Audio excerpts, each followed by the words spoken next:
Olá, tudo bem com vocês? Vamos voltando agora a falar sobre um pouquinho mais de plantas.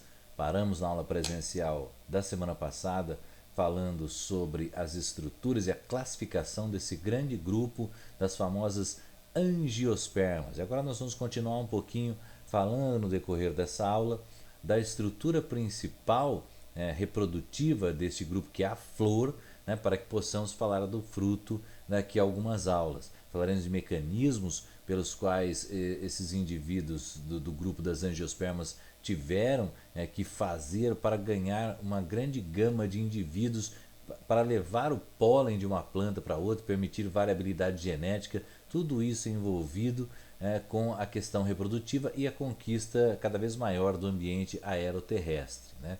Começaremos a falar agora, portanto, da parte relacionada com a flor, ainda aí no módulo 37 até o 40, não dá para especificar exatamente porque não estou seguindo exatamente a ordem que está na apostila, então tudo que eu vou falar está lá, portanto não na sequência que está lá, né? Então acompanhe aqui e verifique lá e corrigiremos exercícios assim que terminarmos determinadas partes e isso for possível. Então eu dividi numa sequência em que eu mostro para vocês primeiro a classificação, que já foi feita, né, a descrição do grupo e agora a classificação, né, e agora nós falaremos de algumas estruturas, como a flor, depois nós falaremos sobre a formação do pólen, depois a formação do óvulo, como que acontece a fecundação, formação da semente e do fruto e posteriormente os tipos de fruto nessa sequência, tá? Então fiquem calmos, nós chegaremos em cada um desses pontos, né, de maneira didática para que todo mundo entenda passo a passo e consiga ter sucesso com esse grupo que se pergunta bastante no vestibular devido à sua complexidade e ao seu sucesso adaptativo, tá? Já no final da aula da semana passada estávamos falando sobre a flor das angiospermas e eu disse que pela flor caracteristicamente nós conseguimos até verificar o tipo, a classificação desse grupo. E aqui a gente vê uma flor que apresenta 3 pétalas e 3 sépalas, caracteristicamente como uma monocotiledônea, tá? Até as folhas são mais compridas do que largas, com nervuras paralelas, tem outras características que indicam isso, tá? E do outro lado aqui uma flor característica de dicotiledônea, que tem 5 pétalas, né? Aqui não mostra as folhas e outras partes para verificarmos, tá? O que temos de importante nesta flor? Claro que ela tem aí a formação de várias estruturas e nós vamos analisar cada uma delas, né? Primeiramente, lembrando que a flor nada mais é ou nada mais são, né, do que partes de folhas que foram adaptadas para o processo reprodutivo. Então existem ali folhas que são inférteis, que são adaptadas à atração de polinizadores, por exemplo, e partes dessas folhas que são férteis, destinadas à produção de estruturas masculinas e femininas. E a cada uma delas, e devido ao seu desenho, foi dado um nome diferenciado. Aquela que chama bastante atenção, vamos começar por elas, né, que são as pétalas. As pétalas são estruturas que tem aí uma que chama bastante atenção, como nós verificamos aqui, né? Elas têm aí formação e número diferente dependendo do grupo da classificação desse vegetal. E logicamente que existe um conjunto e esse conjunto é chamado de corola. Então, conjunto de pétalas é a corola. Então, se fala da corola da flor, está falando de todas as pétalas. Também abaixo da pétala, na verdade antes da pétala abrir, existia uma área protetora, pequenas folhinhas protetoras mais duras, né, com essa função mesmo de proteger e fechar o botão de flor, são chamadas sépalas. Né? No caso das monocotiledôneas, até tem um nome um pouquinho diferente que é tépala, porque ela tem a mesma cor das pétalas. Mas de um modo geral, sabendo sépala já é interessante. O conjunto de sépalas é o cálice, né? O fique quieto, cálice. Então fica lá fechadinho, bonitinho, tem até o formato de um cálice mesmo, quando a gente olha para uma flor de uma roseira, por exemplo. Essas partes, elas não são férteis, né? A parte fértil de dentro da flor que chama atenção são duas principais. Uma delas é caracteristicamente formada pela parte masculina, constituída aqui do estame, parte masculina, e o estame ele tem duas regiões principais. Na pontinha nós temos a antera, lá dentro tem as células que darão origem ao pólen, né, ao grão de pólen, e o filete, que é a estrutura que segura, tá? que aí é uma folha que foi modificada e tornou-se fértil. No centro aqui verificamos a presença do pistilo, também chamado de carpelo, que é caracteristicamente a parte feminina, em número de um ou de vários, né? Ela tem aí uma formação de três partes importantes. Na parte superior temos o estigma, que vai permitir aí que o grão de pólen grude ali, uma substância pegajosa. Posteriormente, o filete de diversos comprimentos e o ovário responsável pela formação do fruto que nós veremos. No interior do ovário, logicamente, fica o óvulo com a famosa oosfera. Tá? O conjunto de peças masculinas, né, ou seja, o conjunto de estames é chamado androceu e o conjunto de peças femininas é chamado gineceu.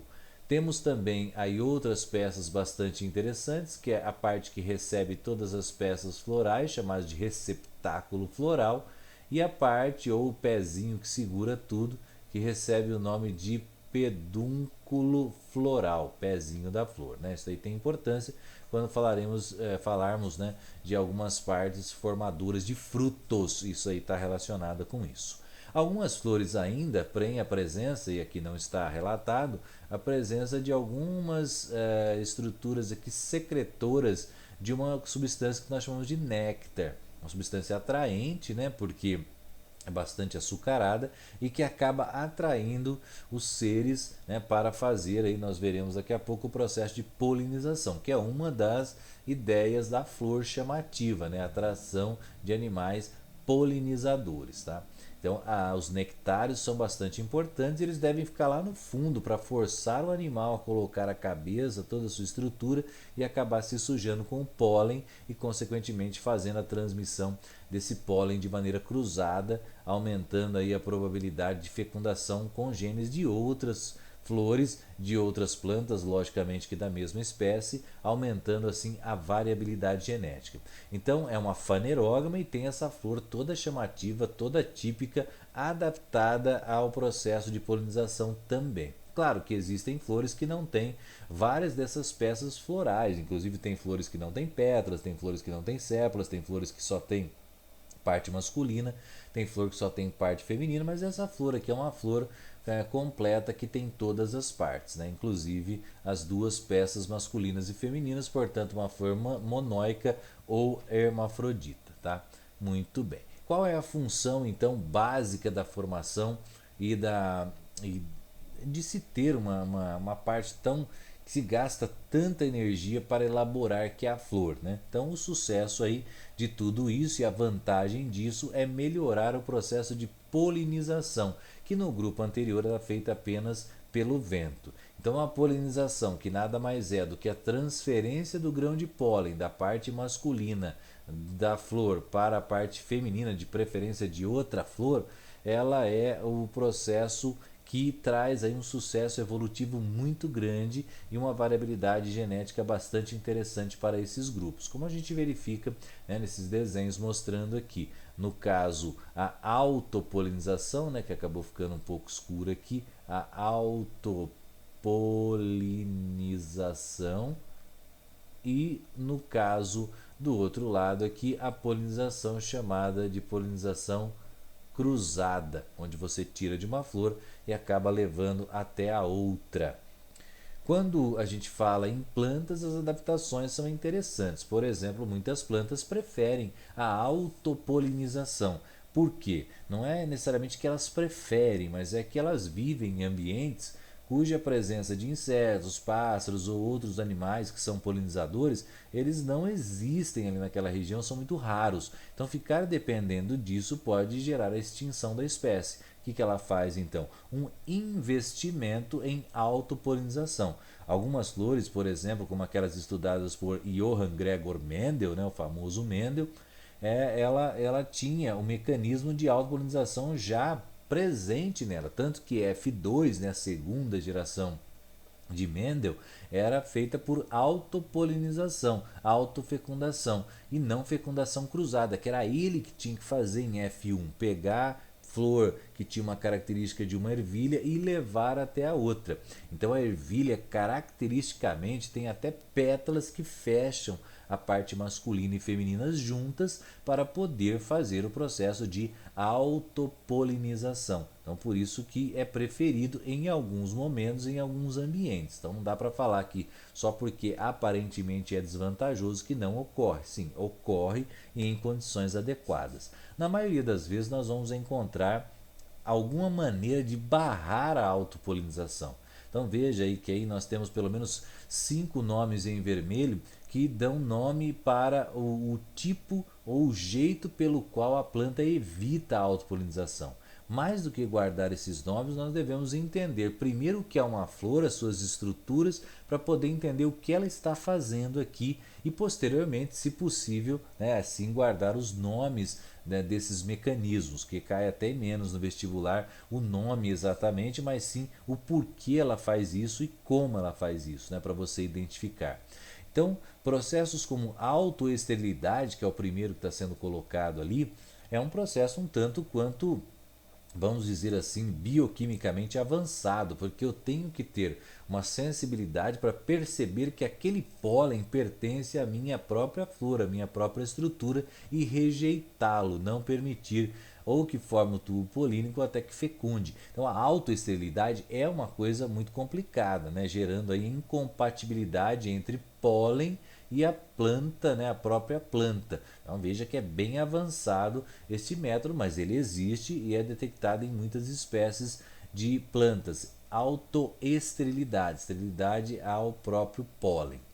Outro mecanismo que pode aparecer é chamada dicogamia, né? Essa dicogamia é a possibilidade de amadurecer órgãos reprodutores em épocas diferentes. Então, por exemplo, quando a parte feminina está pronta, a parte masculina daquela mesma flor não está pronta. Mas isso é diferenciado dentro de diversos grupos de flores contidos ali naquela planta e também nas plantas vizinhas da mesma espécie. Então, às vezes, a planta feminina, a parte feminina da flor está pronta aqui nesta flor e na planta vizinha a parte masculina está pronta. E aí sim a fecundação cruzada acaba sendo privilegiada. E a autofecundação não ocorre por incompatibilidade temporal. Então, por acaso, se a parte masculina amadurecer primeiro, nós temos a protandria. Se for a parte feminina que amadurecer primeiro, protogenia. Tá? Então, isso é um caso que pode acontecer, também chamado dicogamia. Existe a dioicia, né? Dióico é o indivíduo que apresenta sexos separados. Então, esses sexos separados eles podem acontecer, e de preferência, em plantas diferentes, não sexos diferentes na mesma planta em flores espalhadas, né? De preferência que seja uma planta chamada masculina, vamos chamar assim, e outra chamada feminina. Isso não é muito fácil de encontrar, até de dar exemplo para vocês, dentro do grupo das angiospermas, mas existe, é um mecanismo possível de se verificar, né? Não exatamente aqui na nossa região. Dioicia, tá? Então o aparecimento de sexos separados nessas plantas, uma planta masculina e uma planta feminina. Outra coisa também é a ocorrência de tamanhos de estruturas diferentes. Normalmente a parte feminina bem mais alta e a parte masculina mais baixa. Então dificilmente o pólen vai saltar e cair na parte feminina. Como as flores nem sempre estão apontando para cima, né? Então não necessariamente isso é super eficiente. Mas a heterostilia, né, tamanhos diferentes entre filetes e os estiletes da parte feminina, acabam levando aí a possibilidade de tentar evitar a autopolinização. Heterostilia, né, peças florais diferentes. E finalmente a ercogamia, constitui no aparecimento de uma barreira física que separa a parte masculina da parte feminina. Então, é uma planta chamada de beijinho ou Maria sem vergonha, que ela apresenta a flor. Na parte superior da flor, nós temos a parte masculina, depois temos a pétala, e na parte inferior, a parte feminina saindo. Então, a parte masculina e a feminina ficam separados por uma barreira física, que é a própria pétala desta flor. Então, são mecanismos pelos quais esse grupo evita a autopolinização e, consequentemente, a autofecundação. Isso vai permitir uma variabilidade genética muito grande, já que ela é obrigada a fecundar com pólen vindo de outras plantas, né? Sucesso total quando ela consegue fazer isso e manter isso durante um bom tempo. Mas lembrando, tem locais que não dá, falta indivíduos polinizadores, então eu tenho que investir em outros mecanismos, inclusive na própria autopolinização, tá? A polinização ela pode ser feita por diversos grupos, mas quando ela é feita por animais, ela tem que ter, logicamente, estratégias. As estratégias estão derivadas aí de estruturas adaptativas e atrativas, né? Por exemplo, cor, odor, tamanho, a hora da antese, ou seja, a hora da abertura, e trazer também recompensa para o polinizador, que é o caso do néctar, uma quantidade de pólen que é comestível e assim por diante. No caso de flores, por exemplo, que são polinizadas por esse animal aqui, que é o morcego, a gente sabe que essa flor ela deve ter hábito noturno, o horário de abertura dela deve ser à noite. Você pega a dama da noite, rainha da noite, todas essas plantas aí, princesa da noite, tem todos esses nomes, elas costumam abrir no período noturno. Não precisam ser super chamativa quanto à cor, não precisa investir e gastar energia para fazer pigmentos coloridos, já que o morcego não enxerga e diferencia essas cores. Então ela deve investir, por exemplo, em odor, né, em cheiro para a atração desse inseto, né, e investir também em recompensa para ele, no caso é o néctar. Então nós vamos encontrar, por exemplo, a, a a rainha da noite, a princesa da noite, são plantas que elas começam a abrir ali por volta das 6h30, 7 horas, né? Tem aqui em casa algumas delas, e no meio ali pelas 8, 9 horas da noite ela já está quase que completamente aberto, um perfume, né? Chega até a dar dor de cabeça, deixar a gente enjoar de tão perfumada que ela é, não é que é ruim não, é bastante gostoso até, mas às vezes abre 5, 6 de uma vez e ela dura apenas uma noite, no outro dia 7 da manhã ela já está completamente murcha, né? Já perdeu. Se por acaso o morcego ou a mariposa, que pode ser um outro polinizador de hábito noturno, fizer o processo, ela gera o fruto, senão não, né? A pitaia também é um outro exemplo bastante característico de produção e polinização feita ou por mariposa ou por morcego. E tem esses mesmos atrativos e também tem essa flor durando aí apenas uma noite, que são estratégias, tá? Quando você fala em termos de insetos, nós temos normalmente flores de cores amarelas, que são características de atração de inseto, flores amarelas, que têm uma grande quantidade de néctar, né, e também uma quantidade de pólen interessante, já que muitos insetos, principalmente as abelhas, se alimentam de pólen, né, acabam pegando néctar também, obviamente. E a cor amarela sendo muito interessante para o grupo dos insetos. Já os pássaros preferem cores um pouco mais escuras, onde o vermelho aí está sendo um dos maiores, né, atrativos. Vermelho, laranja e tal. É uma cor que chama, cresce os olhos do inseto, do pássaro polinizador. O beija-flor, por exemplo, é bastante atraído, mas aí ele precisa de uma recompensa, que no caso é o néctar, né? Quanto ao pólen, não há uma ligação muito grande para eles, né? Mas o néctar é interessante de ter e traz aí uma recompensa e o animal aceita bem e facilita o processo. Como a gente pode verificar aqui, acabei não colocando o beija-flor aqui, mas ele é bastante atraído por esse grupo de flor, aliás, uma inflorescência. Nós já comentaremos o que para vocês, tá? Então isso no caso de animais, polinização feita por animais. Quando as flores elas não são muito atraentes, qual a estratégia? Então temos várias estratégias, uma delas é produzir uma inflorescência, o nome que eu acabei de falar para vocês, tá? O que é uma inflorescência? É uma reunião, é um conjunto de flores que são colocadas na ponta de um ramo e que atrai o polinizador.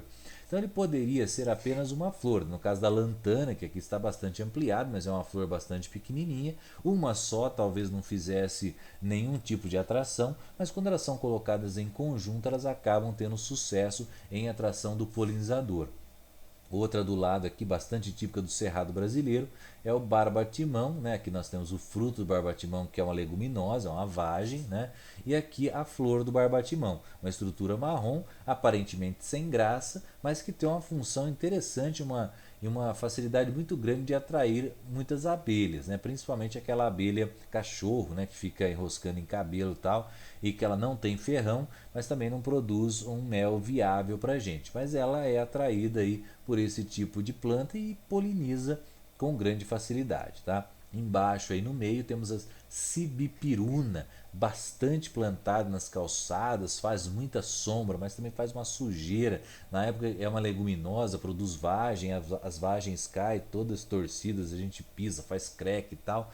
Mas o pior é que ela arrebenta com a calçada, né? Então ela fica um grande porte, as raízes acabam subindo, trincando calçada e até muro, até casa muitas vezes, dependendo do jeito que ela foi plantada, né? Na praça, ali na praça central de Pirassununga, por exemplo, tinha muita dessa planta e com o tempo algumas foram sendo até trocadas e outras mantidas, né? Já que ali não tinha tanto problema com isso, mas o pessoal que varria a praça ali não devia curtir muito, porque essas folhinhas são minúsculas, até gruda no chão, difícil de limpar, né? Gruda no seu pé, você entra no carro, leva tudo junto, caos total, tá? Hoje já vê que tem aí uma troca muito grande por outras espécies que destroem menos calçada, fazem a mesma quantidade de sombra, né, acabam sujando menos também, tá?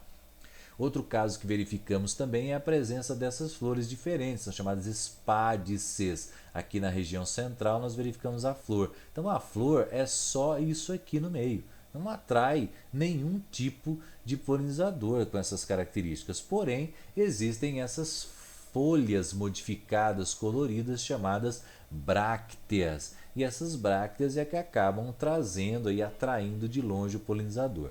Verificamos também aqui a presença neste local dessas folhas também no bico de papagaio. Então essas brácteas aqui elas acabam tendo essa função de atrair o polinizador, já que a flor é esse negócio estranho que fica aqui na região central e que não atrairia nenhum tipo de polinizador pelas suas próprias características, né? Então veja que é outra adaptação a tal da bráctea. Outro local onde nós verificamos também um tipo de uma bráctea, na verdade, mas ele é chamada de flores petaloides, né? Onde eu tenho estruturas de pétalas gigantes de flores que não são férteis, na verdade, são flores estéreis e inférteis, cuja função principal é atrair o polinizador. Então, se você verificar nesta flor, no canto aqui do lado esquerdo nosso, nós vamos verificar aqui a presença de pequenas flores, aqui ó, pequenininhas, verifique a quantidade delas, aqui tem várias aqui, cada uma delas tem 5 pétalas, né, e essas indicando que é uma dicotiledônia, e a gente verifica então que não é uma flor, é uma inflorescência. E essas estruturas maiores avermelhadas ao redor, né, são flores petaloides, que têm a função básica de atração e não de reprodução. Isso nós verificamos também no girassol. Então essas peças amarelas aqui, elas não são pétalas isoladas, fazem parte de uma flor característica que são as flores petaloides. Cadê as flores verdadeiras? Estão aqui no interior, como está aqui e como estão aqui na margarida e nesta outra flor aqui, essa espécie de crisântemo aí, tá? Olha aqui o detalhe do girassol, vocês tiraram tantas fotos aí esses dias atrás no meio do campo de girassol, o pessoal lá que cultivava estava muito bravo, o pessoal pisoteava, derrubava, ficaram muito bravos do povo que tirava foto. É bonito, né? A gente deve tirar, mas tem que tomar cuidado também, que o produtor está plantando aquilo não só pela beleza, mas também para ganhar dinheiro com a venda dos frutos do girassol, que nós chamamos de semente de girassol. Então, dentro do girassol, seguindo uma sequência chamada de Fibonacci aqui dentro, formando, né, uma espécie de um caracol ali dentro, é disposto uma série de flores pequenas com 5 pétalas, como a gente verifica a presença aqui nessa figura ampliada. 5 pétalas.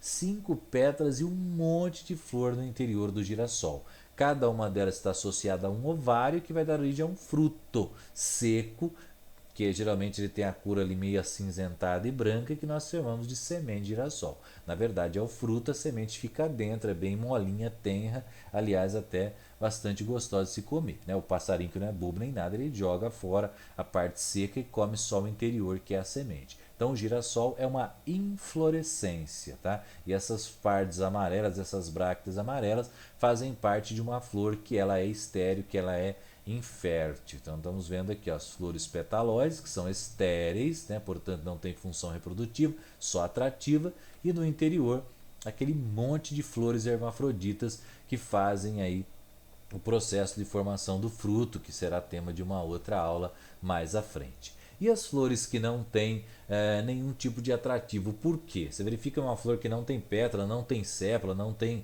nenhum tipo de odor, não tem néctar. O que ela tem aí que atrai? Ela atrai o quê? Na verdade, ela não atrai coisa nenhuma, já que ela é polinizada pelo vento.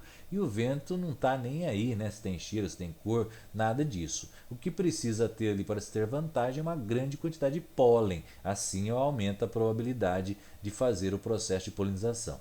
Então, o milho, a cana-de-açúcar, por exemplo, você verifica a formação dessa estrutura aqui na parte superior, né? Provavelmente vocês nunca tenham visto da cana-de-açúcar, embora vocês estejam vendo agora aí.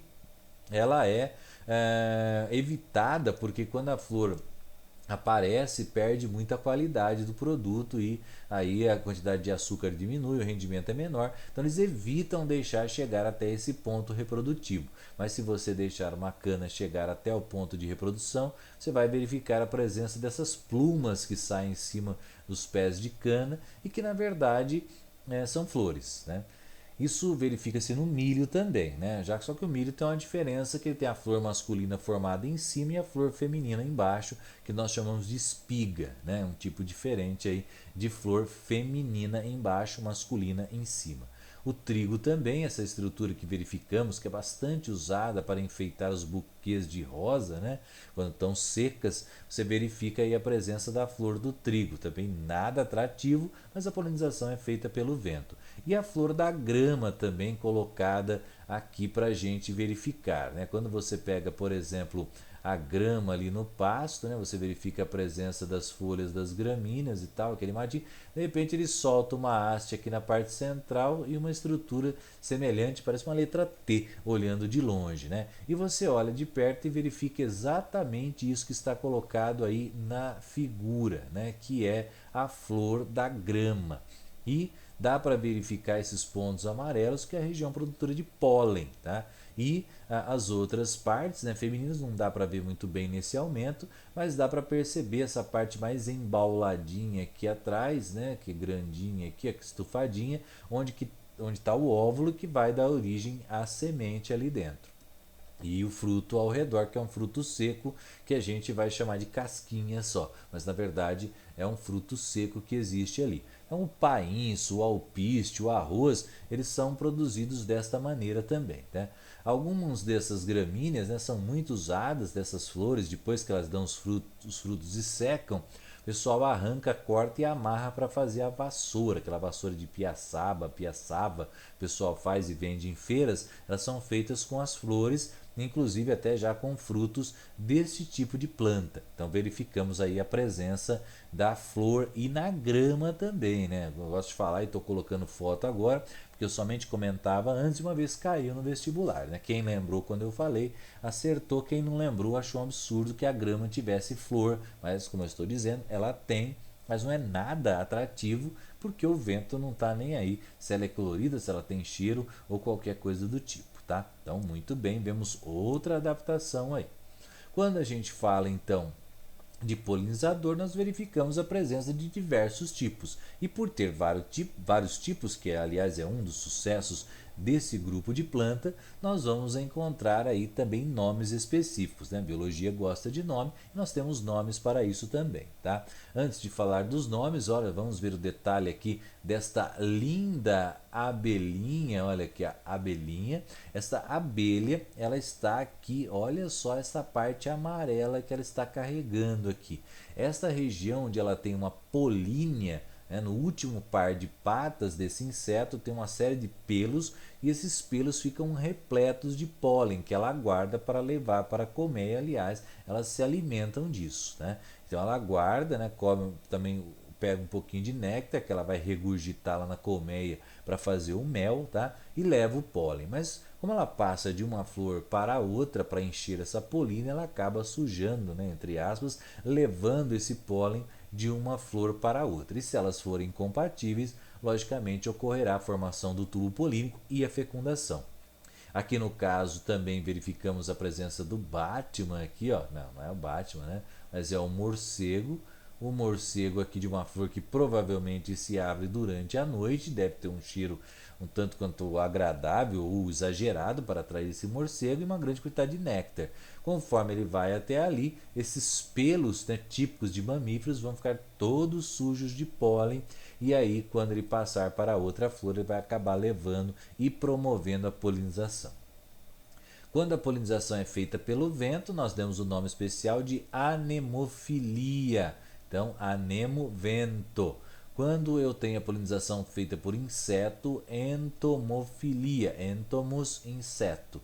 Quando é feita por pássaro, é ornitofilia. Quando essa é mais difícil agora. Quando é feito por morcego, é batmanfilia? Não, né? É quiropterofilia, tá aqui, tá? E mais complicado, mas existe também feito pela água, que é hidrofilia, né? Então as flores elas podem ser anemófilas, elas podem ser entomófilas, ornitófilas, quiropterófilas, que é o mais difícil de falar, até de escrever, e as hidrófilas, que são polinizadas pela água, também aí um tanto difícil de se ver e dar exemplos, tá? Muito bem. Qual a estrutura responsável então e por que nós pegamos o trabalho desses diversos grupos de indivíduos aí, né? Pássaros, mamíferos e também insetos, né? E às vezes a água, como a gente mostrou aí, para levar esse indivíduo que é o grão de pólen da parte masculina até a parte feminina. Então, o grão de pólen, caracteristicamente, no nosso livro, ele é considerado o gametófito masculino, tá? Então, caracteristicamente, ele é o gametófito masculino. Alguns livros falam que é o tubo polínico e outros que são os dois, né? O nosso livro fala que é o gametófito, é essa estrutura, e na verdade é porque ali dentro tem os núcleos que vão no final originar as partes masculinas e os núcleos masculinos para a fecundação. O que nós verificamos aí no microscópio eletrônico é um ornamento externo, onde a gente verifica a presença de estruturas que são adaptadas muito provavelmente a grudar em pelos de animais. Então existem adaptações inclusive para cada tipo de animal que é o seu polinizador. Como se forma essa estrutura do grão de pólen, né? Então você tem aqui o filete e na ponta você tem as chamadas anteras aqui nessa região. Estas anteras que está ampliada aqui para a gente contém no seu interior, né, bolsas repletas de células, né, que nós chamamos aqui de células mãe do grão de pólen. E elas são 2N, como vocês podem verificar aí. Esta célula sofrerá o processo de meiose, porque isso é um esporófito e todo esporófito produz esporos por meiose. Esses esporos são menores, bem menores do que o óvulo que a gente vai falar na próxima aula, então ele é chamado de micrósporo. Então os esporos produzidos daí são esporos pequenininhos chamados de micrósporos. Como eles foram produzidos por meio de meiose, que está colocada aqui, olha, a meiose reducional, ela dá origem a uma estrutura chamada de tubo polínico, de pólen, após a diferenciação, onde você tem uma estrutura externa exina, uma estrutura interna entina, que faz o revestimento, e depois no interior nós temos os núcleos principais, ou células principais, né, chamadas de célula ou núcleo do tubo, que vai originar o tubo polínico, e a célula geradora, né, também chamada de célula germinativa, que vai sofrer o processo de mitose e originar duas células ou núcleos espermáticos, que são N haploides, que são derivadas de um micrósporo, de um esporo, que é haploide também, tá? Essa célula do tubo vocês podem encontrar também um nome como núcleo ou célula vegetativa. A função dela é produzir o núcleo, né, o tubo polínico, e que vai levar, por atração, né, da famosa oosfera, vai levar os núcleos espermáticos até o processo de fecundação por dentro do tubo polínico, independente da água, como a gente já viu, inclusive no grupo anterior, tá? Aqui um outro desenho mostrando basicamente as mesmas situações, no seu interior as estruturas, né, os sacos polínicos, onde no seu interior existe a chamada célula-mãe, que é 2N, a célula-mãe do grão de pólen, e essa célula-mãe vai originar pelo processo de meiose, vai originar aí 4 células chamadas de micrósporos, e elas vão se diferenciar e dar origem ao famoso grão de pólen, que agora vai partir em direção, levado, né, pelos polinizadores, vai partir em direção à parte feminina e lá chegando vai formar o tubo polínico com a ação da célula chamada de vegetativa e posteriormente os gametas por mitose na célula reprodutora ou germinativa. Feito isso, né, logicamente que vai fazer a fecundação, que é tema aí da nossa próxima aula. Aqui olhando com detalhes um pouquinho, visto ao microscópio, verificamos a presença de uma antera jovem ainda, com a presença das células que vão dar origem aí ao esporo, né, que vai dar origem ao pólen, tá?